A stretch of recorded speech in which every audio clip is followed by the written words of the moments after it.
මගේ සැලරි ආවා. මගෙත් මේ දැන් ආවේ. මම නම් ගන්න දේවල් ලිස්ට් එකක්ම හදන් හිටියානේ ගිය මාසේ ඉඳලම. දැම්ම ගිහලා ඔඩර්ස් ටික දාන්න ඕනේ.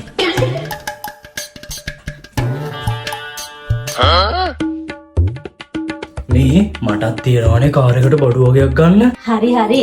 හැබැයි මේ පාර නම් සැලරි එක පරිස්සමෙන් ගේදම් කරන්න ඕනේ. හරිද? ඔව් නේද? ඒක තමයි. මේ එහෙනම් මං ටක් ගාලා ඔඩර්ස් ටික දානවා. හා දාන්නකෝ. අයියෝ තාමත් නෑනේ අප්පා. කවුරු එනකන්ද බලන් ඉන්නේ? මේ කුරියයි තැනකන් අනේ දැන් එනවා කියලා ගොඩක් වෙලා තාමත් නෑ. මේ දැන් උදේත් පාර්සල් දෙකක්ම ආව නේදනේ. වනේ තව එන්න 4ක්ම තියෙනවා. සැලරි ආපු වෙලාවේ ගන්න තියෙන හැමදේම ගන්න බෑයි. ඒක තමයි. මේ මාත් ඔයාට කියන්න හිටියේ මට වින්ටර් ජැකට් එකක් හම්බුණානේ 7000කට. ඒ ගාන්ට පාඩු නෑනේ. අපි සල්ලිත් අතේ තියෙන එකේ අරන් දාගමු. Winter jacket? අපිට මොකටද දන්නේ වින්ටර් ජැකට්? හැබැයි ඒ ගාන්ට ලාභයි. ඔන්න ගමුවනේ මටත් රෝස පාටිම් එකක් ඕඩර් කරන්න හොඳද? හා දෙකක්ම දාමු.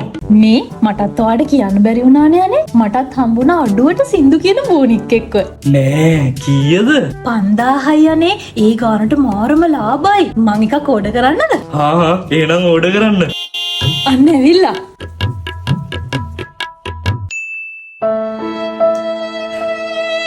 මේ මම ඔයගෙන් බඩක් අහන්නනේ හිටියේ. මාත් ඔයාගෙන් බඩක් අහන්න හිටියේ. එහෙනම් ඔයා අහන්නකෝ ඉස්සෙල්ලා. නෑ නෑ ඔයා අහන්නකෝ ඉස්සෙල්ලා. එහෙනම් දෙන්නම එකපාර කියමුද?